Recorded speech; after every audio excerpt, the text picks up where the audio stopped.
தேர்தல் செயல்முறைகளை எளிதாகவும் நம்பகமானதாக மற்றும் வெளிப்படைத்தன்மையுடனும் மாற்ற இந்திய தேர்தல் ஆணையம் கடந்த 6 மாதங்களில் 28 புதிய முன்னெடுப்புகளை மேற்கொண்டுள்ளது. இந்த முன்னெடுப்புகளானது 6 பகுதிகளாக பிரிக்கப்பட்டுள்ளது.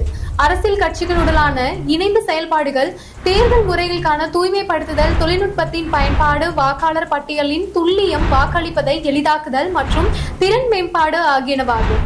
இந்த தொடரில் இன்று ஊடக மற்றும் தொடர்பு அதிகாரிகளுக்கான பயிற்சி குறித்து நாம் பேசுவோம். இந்திய தேர்தல் ஆணையம் புதுதில்லியில் உள்ள ஜனநாயக மற்றும் தேர்தல் மேலாண்மை பன்னாட்டு கல்வி நிறுவனத்தின் ஒவ்வொரு மாநிலம், யூனியன் பிரதேசத்திலிருந்தும் பங்கு பெற்ற ஊடக மற்றும் தொடர்பு அதிகாரிகளின் ஒரு நாள் பயிற்சியினை நடத்தியது.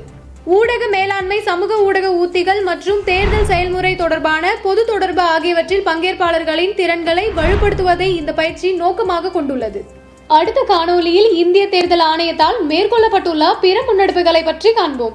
இதுபோன்ற இந்திய தேர்தல் ஆணையம் தொடர்பான மேலும் புதிய தகவல்களுக்கு எங்களது அனைத்து சமூக ஊடக தளங்களை பின்தொடரவும் மற்றும் சப்ஸ்கிரைப் செய்யவும்.